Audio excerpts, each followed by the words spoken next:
Hello and welcome to Gold and Silver Assets. I'm Diora and it's Sunday the 19th of December 2021.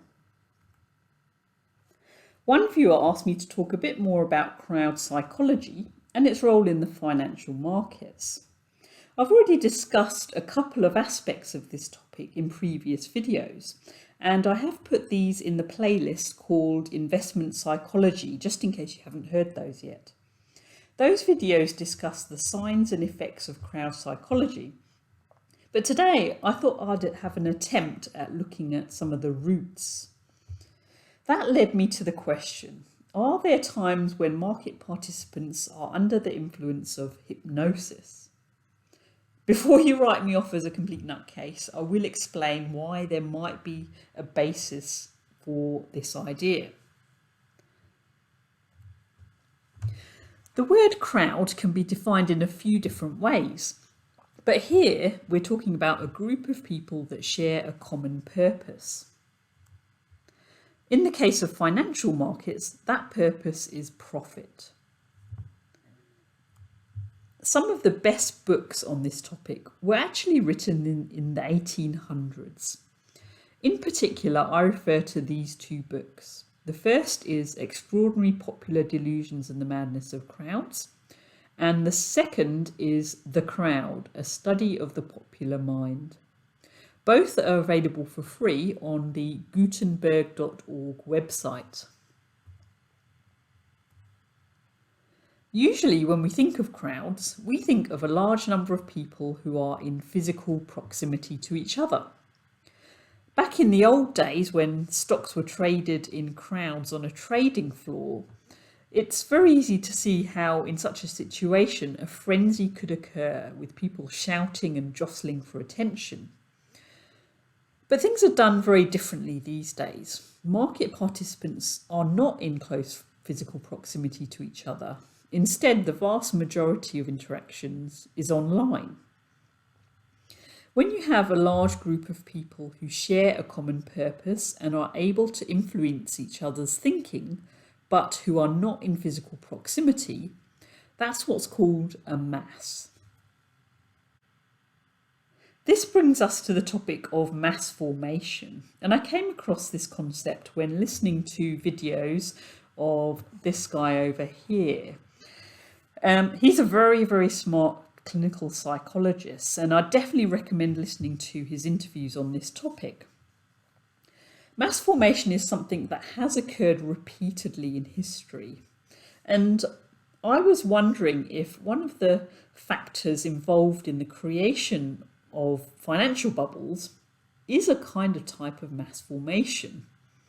Now, of course, it's not exactly the same, I admit that, and of course there are other factors as well that go into bubble making.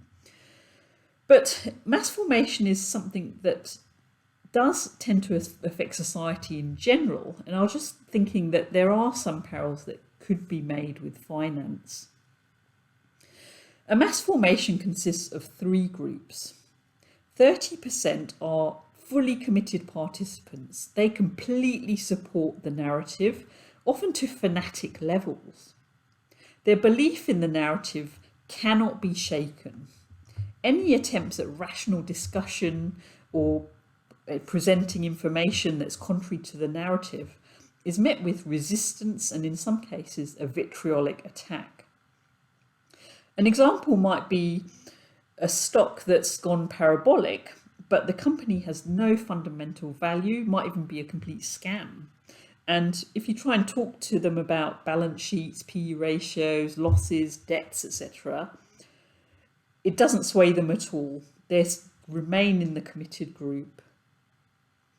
40% of the group don't quite know what to make of the narrative and usually just get swept up by the fervour of the committed group. I guess the financial equivalent would be momentum traders. The remaining 30% just don't buy into the narrative and they don't participate in the mass formation. Financial equivalents are the so-called contrarians. This group is not necessarily more qualified or knowledgeable than the other groups, no. This group has a tendency towards independent thinking, not going along with the crowd, and they tend to be more critical thinkers. These are the ones that are not swayed by the narrative itself, but accept or reject it by thinking for themselves. We know that people tend to think in herds. They also go mad in herds. But why is that? Gustave Le Bon tried to explain this with his contagion theory. The theory suggests that crowds exert a sort of hypnotic influence on their members. Large groups tend to be associated with declining individual responsibility, and that causes people to behave in a more primal fashion. Anonymity also encourages people to say and do things that they wouldn't normally say or do. A good example of this, it comes from a show by Derren Brown. And in that show, the audience is provided with anonymity via a full-face plastic mask. And they're participants in a game that controls the life of an unsuspecting individual for a day. Well, unsuspecting victim, shall I say. The episode is called Remote Control, and I found it quite disturbing to watch, but also very educational, and it does actually have great relevance right now. You'll see what I mean when you watch it. All of the above result in irrational and emotionally charged behaviour. The frenzy of the crowd is contagious, and the contagion feeds upon itself, growing in time. Back in the 1920s, the public's fascination with stocks was primarily related to the promise of easy money. Now, of course, that is certainly the case today too, but I think there are some modern factors that are also at play. It seems to have developed into a form of entertainment. So some use it as a form of gambling to get a buzz. Some platforms have even gamified stock trading, and this addictive element does also seem to play a role. I'm wondering if it's the combination of addictiveness, contagion, and mass formation that leads to a stock market frenzy. The characteristics of such a frenzy include fearless and reckless behaviour, such as remortgaging the house to purchase stocks on margin with 10x leverage. The level of risk taking can get really insane. Prices are driven primarily by fear, but actually it's the fear of missing out. The consequences of these actions are not taken into consideration by the participants. The focused goal of the crowd is participating in the narrative of guaranteed profits. Of course, such a situation is unsustainable. The thing is that although people go mad in herds, they only recover their senses one by one and slowly. If that's the case, then what is the tipping point where sentiment changes? So on this chart, this is the area where you get the maximum crowd frenzy over here. Now, out of those three groups that I discussed earlier, I think the committed group would hold on all the way down to this despair level, because basically they're so committed, they believe stocks are going to turn around at any moment, and they'll hold on right to this rock bottom place. And so I don't believe they're the ones that drive the change in sentiment that occurs over here. What about the group that aren't going along with the mass formation? So I reckon those are the ones that will be selling anywhere along here. Now, of course, you know, I don't think any of them would be skilled enough or even lucky enough. Very few would be to actually sell exactly over here. That's pretty tough to do. But many of them would have sold along this area here. So therefore, they probably don't kind of be involved in this change in sentiment over here. So I reckon it's actually that middle 40% that actually drive this section here. And what's probably happening is that, as we said, people come to their senses one by one, and they start listening to the crowd that's not going along with the narrative. And as they come to their senses one by one, that's probably what might be causing this turn over here. And so the narrative changes from fear of missing out to fear of losses. Look, I'm no psychologist. I'm just throwing out a few ideas. I know that a stock market euphoria is not exactly the same as mass formation, but I think some parallels could be made. Could it be that those who have the most success in the markets are those that are hypnosis resistant and those who are able to think critically? Now, look, of course, there are many other factors at play when it comes to profiting from the stock market. As we know, there are certain officials who have nailed it using, let's say, other methods. Next up, the market update. Not again, the goofy animal teeth come out again. Groundhog Day. Okay, so not a huge amount to talk about today. I'll just kind of pinpoint a few bits and bobs over here. So this is gold priced in US dollars on the weekly scale. And this just shows how we're still in that sideways movement. Looking at this, I think it's this 1870 level here that we need to really get above at this point.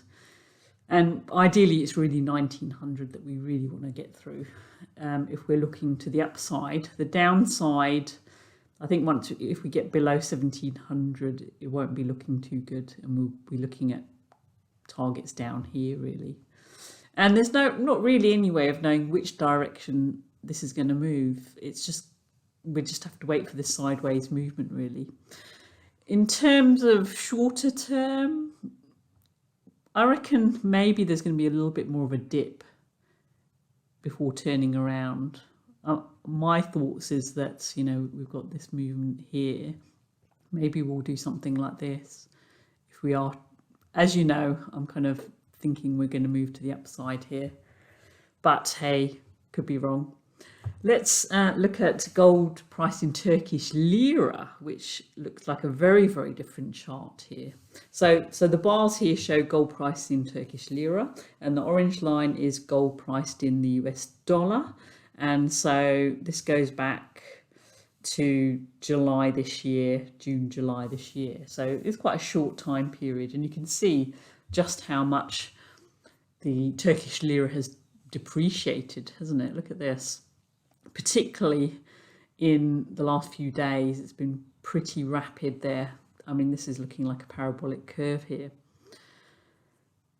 Now, I'm really interested in knowing kind of what's happening on the ground in Turkey. So if we've got anyone from Turkey here, I'll be very interested to hear, are people actually running to gold over there in this situation? I was hearing an interview from someone in Lebanon a few weeks ago, I think it was. And of course, as you know, they've got very high inflation over there as well. And he was saying that people are more rushing to the US dollar rather than gold, mainly just for convenience and liquidity. So I thought that was interesting. And the other thing I remember earlier in the year was, I know we did have someone from Turkey who mentioned that there were no shortages of gold over there. So anyone who wanted it was able to get hold of it. So yeah, I'd just be interested to hear on any boots on the ground information about that. So what's going to happen with this? Because obviously the stock market in Turkey was shut down on Friday. What's going to be the next step? And this brings us back to some of the things that I was talking about in last week's show. So my first thought was, are they going to be bringing in a central digital currency? So what I did was I looked it up, And in fact, they have been trialing such a thing in 2021. Whether it's ready to roll out, I don't know. But I'm thinking that could be the next step here. But I don't know. It'll be very, very interesting to see how that turns out as well. Okay, the miners, this is the GDX, so we are still in this downtrend. We were hopeful here because we got this higher high, but now we've come back down here and not quite made a lower low here, but it's close. But one thing I do like is this long lower wick over here, so that's something which we didn't get over here. The one thing that I don't like is this gap over here. And that makes me think we're going to have another dip down. If we break this low here, I think there's a good chance of going down to 26. But yeah, it's a bit early to say at the moment. But yeah, that gap does bug me, I'm afraid.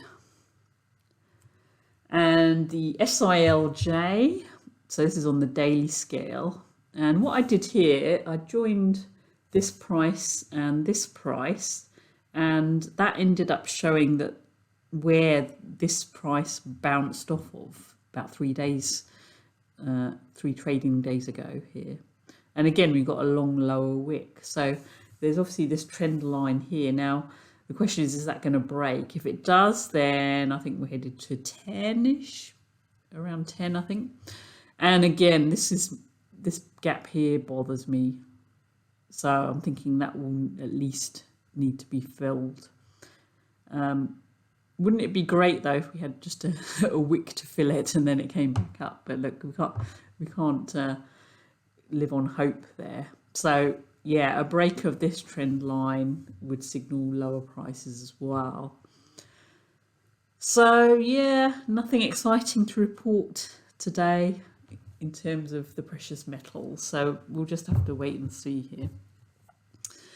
So I'm going to be taking the next 2 weeks off from doing shows, have a little bit of a break, spend a bit of time in nature and kind of get our heads straight, I guess, for 2022, which I don't know, I can't say I'm looking forward to it. I hope it's better than my concerns suggest, but let's see.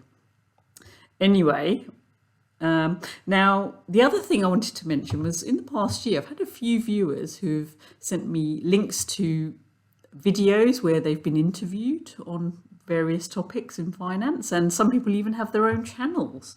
And I just wanted to say that I thought you all did really well. Really valuable information, and in fact, far more valuable than some of the drivel that we get coming out of the mainstream. So I just wanted to say that I applaud you for your efforts. Well done. It's really good stuff. Anyway, I hope you all get to have a lovely break, and I shall see you all fresh, bright-eyed and bushy-tailed in the new year. Bye.